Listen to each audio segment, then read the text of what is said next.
வணக்கம் மக்களே, நாம இந்த ஆரோக்கியமான பதிவில் கேழ்வரகில் நிறைந்துள்ள மருத்துவ நன்மைகளை பற்றி நம்ம விளக்கமாக பார்க்க போகிறோம். கேழ்வரகை சுத்தம் செஞ்சு மண் தூசி போக கழுவி மிஷினில் அரைச்சி மாவாக்கி வச்சுக்கோங்க. அதை நீங்கள் 3 மாதம் வரைக்கும் வச்சு பயன்படுத்தலாங்க. அதை வச்சு நீங்கள் கேழ்வரகு அடை, ரொட்டி, தோசை, புட்டு, லட்டு, கஞ்சி அப்படின்னு அனைத்து வகையான வகைகள்லையுமே நீங்கள் கேழ்வரகு சமைத்து எடுத்துக்கொள்ளலாம். இப்போ நீங்கள் பார்த்தீங்கன்னா கேழ்வரகு ஸ்நாக்ஸ் மாதிரியும் எடுத்துக்கலாம். கேழ்வரகு பிஸ்கெட்டு, கேழ்வரகு கேக்கு இந்த மாதிரி நீங்கள் எடுத்துக்கலாம். இப்போ இதில் சர்க்கரை சேர்க்காம நாட்டு சர்க்கரை, பனங்கற்கண்டு, பனை வெல்லம் எல்லாம் சேர்த்து எடுத்துக்கிட்டீங்கன்னா இன்னும் நல்லது. அப்போ குழந்தைகளுக்கு ஸ்நாக்ஸ் மாதிரி கேழ்வரகையே கொடுக்கலாம். நீங்கள் கேழ்வரகெல்லாம் எடுத்துக்கொள்ளும் போது கிடைக்கக்கூடிய ஊட்டச்சத்துக்கள் என்னென்ன, அதன் மூலம் உங்களுக்கு கிடைக்கக்கூடிய மருத்துவன்மைகள் என்னென்ன அப்படின்றத விளக்கமாக பார்ப்போம். அதை பற்றி பார்க்குறதுக்கு முன்னாடி இந்த வீடியோவுக்கு மட்டும் ஒரு லைக்கை கொடுத்துட்டு இந்த தகவலை உங்களுக்கு தெரிஞ்சவங்களுக்கும் ஷேர் பண்ணிவிடுங்க. ஏன்னா இது அவங்களுக்கும் பயனுள்ளதாக இருக்கக்கூடிய ஒரு ஆரோக்கியமான பதிவு தாங்க. இது போன்ற அப்டேட்ஸ்கள் நீங்கள் தொடர்ந்து பார்க்குறதுக்கு நம்மளுடைய ஹெல்த் நியூஸ் தமிழ் சேனலை மறக்காமல் சப்ஸ்கிரைப் பண்ணி வச்சுக்கோங்க. பக்கத்தில் இருக்கக்கூடிய பெல் பட்டனையும் கிளிக் பண்ணி ஆல் அப்படின்ற ஆப்ஷனையும் செட் பண்ணி வச்சுக்கிட்டீங்க அப்படின்னா நாங்கள் போடக்கூடிய எல்லா அப்டேட்ஸும் உங்களுக்கு நோட்டிஃபிகேஷன் அடிக்கடி சேரும். சரி, வாங்க மக்களே, இப்போ வீடியோக்குள்ளே போயிடலாம். எலும்பு ஆரோக்கியம் மேம்படுவதற்கு நீங்கள் கேழ்வரகை எடுத்துக்கொள்ளலாங்க. ஏன்னா கேழ்வரகு எலும்புகள் மற்றும் பற்களினுடைய ஆரோக்கியத்தை உங்களுக்கு மேம்படுத்தும். கேழ்வரகு பாலை விட அதிக கால்சியம் சத்துக்களை கொண்டிருக்குங்க. ஸோ 100 கிராம் கேழ்வரகு நீங்கள் எடுத்துக்கிட்டீங்க அப்படின்னா 364 மில்லிகிராம் அளவுக்கு உங்களுக்கு கால்சியம் சத்துக்கள் கிடைக்குங்க. பொதுவாக எலும்புகள் மற்றும் பற்களை பராமரிக்கிறதுக்கு கால்சியம் சத்துக்கள் அவசியம். அதனால் இளைஞர்கள், முதியவர்கள் என அனைவருமே கேழ்வரகை எடுத்துக்கிட்டீங்க அப்படின்னா உங்களுக்கு எலும்பு அடர்த்தி மேம்பட ஆரம்பிக்கும். அப்போ பார்த்தீங்க அப்படின்னா உங்களுக்கு ஆஸ்டியோபோரோசிஸ், எலும்பு மெலிவு நோய், மூட்டு வலி, எலும்புருக்கி, முடக்குவாதம், எலும்பு மஜ்ஜைகளில் ஏற்படக்கூடிய பிரச்சனை, மூட்டு கிளர்ச்சி போன்ற எந்த விதமான எலும்பு தொடர்பான பிரச்சனைகளுமே இருக்காது. வயதான காலங்களில் கூட எலும்புகளை பலம் பெற வைக்கணும்னா இப்போ இருந்தே நீங்கள் கேழ்வரகு எடுத்துக்கலாம். நீரிழிவு நோயை கட்டுப்படுத்துவதற்கு கேழ்வரகு எடுத்துக்கொள்ளலாங்க. இப்போ சுகர் ப்ராப்ளம் இருக்கக்கூடிய பேஷண்ட்ஸ் அந்த நீரிழிவு நோயாளிகள் அரிசி உணவை தவிர்க்க வேண்டும் அப்படின்னு சொல்லுவாங்க. அதுக்கு பதிலாக அவங்க பழுப்பு அரிசி சாப்பிட வேண்டும் அப்படின்னு பரிந்துரைப்பாங்க. ஏன்னா அரிசி உணவுகளில் கார்போஹைட்ரேட் அதிகமாக இருக்கிறதால அது உங்களுடைய ரத்தத்தில் சர்க்கரையினுடைய அளவை குறைக்க செய்யாது. ரத்தத்தில் சர்க்கரையினுடைய அளவை இன்னும் அதிகப்படுத்த தான் செய்யும்.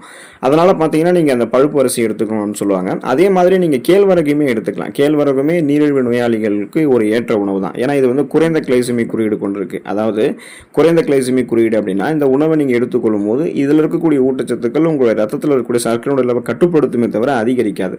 அப்போ இது பார்த்தீங்கன்னா உங்களுடைய ரத்தத்தில் இருக்கக்கூடிய சர்க்கரையினுடைய அளவை கட்டுப்படுத்தி நாளடைவில் அந்த சுகர் ப்ராப்ளத்தில் உங்களுக்கு விடுபட வச்சிடும். ஒருவேளை உங்களுக்கு இப்போ சுகர் ப்ராப்ளம் இல்லை, வரும் காலங்களிலுமே நீங்கள் சுகர் ப்ராப்ளம் இல்லாமல் நலமோடு வாழணும்னா இப்போ இருந்தே வாரத்தில் ஒரு தடவையாவது அந்த கேழ்வரகு கிடைக்கக்கூடிய அந்த பருவ காலங்களில் எடுத்துக்கொள்ளுங்க. எப்படி வேணால் வகையில் நீங்கள் எடுத்துக்கலாம். எடுத்துக்கிட்டீங்கன்னா நீரிழிவு அப்படின்ற பேச்சுக்கு இடம் இல்லாமல் நீங்கள் நலமோடு வாழலாம். அனீமியா என்று சொல்லக்கூடிய ரத்த சோகை நோய், அந்த நோய் குணப்படுத்தப்பட்டு மீண்டும் வராமல் தடுக்கப்படுவதற்கு கேழ்வரகு நீங்கள் எடுத்துக்கொள்ளலாங்க. இப்போ ரத்த சோகை நோய் வருவதற்கான காரணமே என்னன்னா உங்களுடைய உடலில் இரும்புச்சத்து குறைபாடு ஏற்படுவதால தான். இப்போ இரும்புச்சத்து குறையும் பொழுது ரத்த சிகப்பணுக்கள் குறைஞ்சிரும். அப்புறம் ரத்த புரதமான ஹீமோகுளோபினுடைய எண்ணிக்கை குறைய ஆரம்பிக்கும். இப்போ ஹீமோகுளோபின் தான் நம்ம உடல் உறுப்புகள் இருக்கக்கூடிய அனைத்து பாகங்களுக்கும் ஆக்சிஜனை சப்ளை பண்ணுது.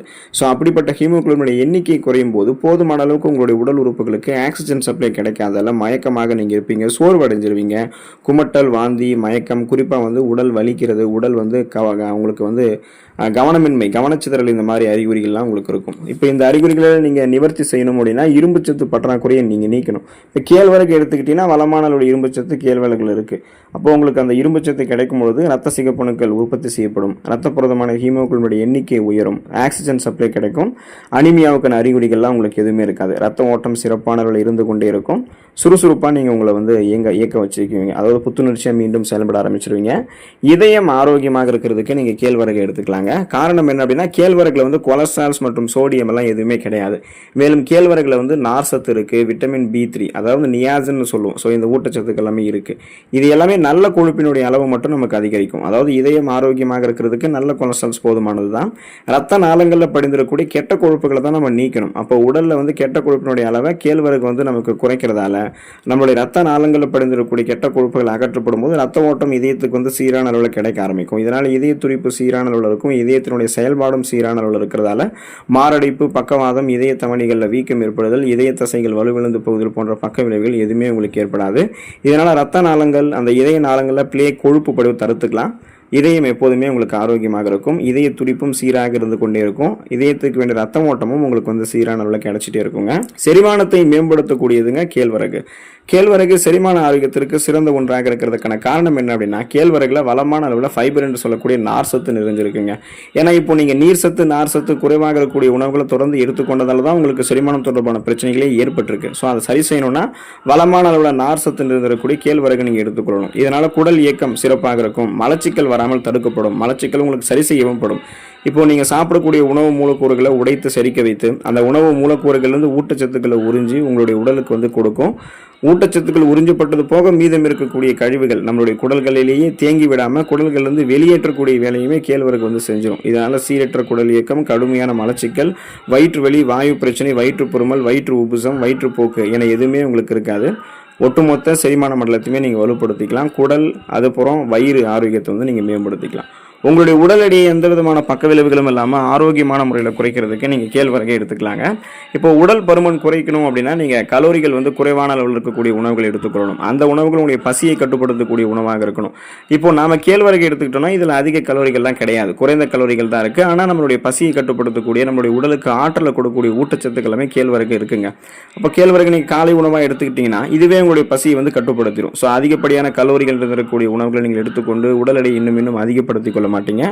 கேழ்வரகில் இருக்கக்கூடிய அமினோ அமிலங்கள், நார் சத்து போன்றவை ஏற்கனவே உங்களுடைய உடலில் தேங்கியிருக்கக்கூடிய அதிகப்படியான கொழுப்புகளை கரைத்து உங்களுக்கு வேண்டிய ஆற்றலாக மாற்றி கொடுத்துரும். அதாவது கொலஸ்ட்ரால்ஸை எனர்ஜியை கன்வெர்ட் பண்ணி எரிச்சிடும். அப்போது கேழ்வரகில் இருக்கக்கூடிய ட்ரிப்டோஃபேன் வந்து பசியை குறைக்கும். செரிமானத்தை மெதுவாக உங்களுக்கு உண்டு பண்ணும்போது கூடுதல் கலோரிகள்லாம் உங்களுடைய உணவுகளை வந்து நீங்கள் எடுத்துக்கொள்ள மாட்டீங்க. ஸோ வெயிட் லாஸ் வந்து உங்களுக்கு பக்காவாக வந்து பார்த்தீங்கன்னா கிடைக்க ஆரம்பிச்சிருங்க. அதாவது நீங்கள் எதிர்பார்க்கக்கூடிய அளவுக்கு அந்த குறைந்த காலங்களில் 3 மாதங்கள்லேருந்து 6 மாதங்கள் வரைக்கும் கட்டுக்கோப்பான ஒரு உடல் அமைப்பை வந்து நீங்கள் பெறுவீங்க. சருமத்திற்கு நன்மை செய்யக்கூடியதுங்க கேழ்வரகு. சரும ஆரோக்கியத்தையும் பொலிவையும் பராமரிக்கிறதுல கேழ்வரகு முக்கிய பங்கு வகிக்குதுங்க. இப்போ நீங்கள் கேழ்வரகு எடுத்துக்கிட்டீங்கன்னா இதில் இருக்கக்கூடிய அந்த முக்கியமான அமினோ அமிலங்கள் வந்து ஊட்டச்சத்துக்கள் இதெல்லாமே உங்களுக்கு கிடைக்கும்.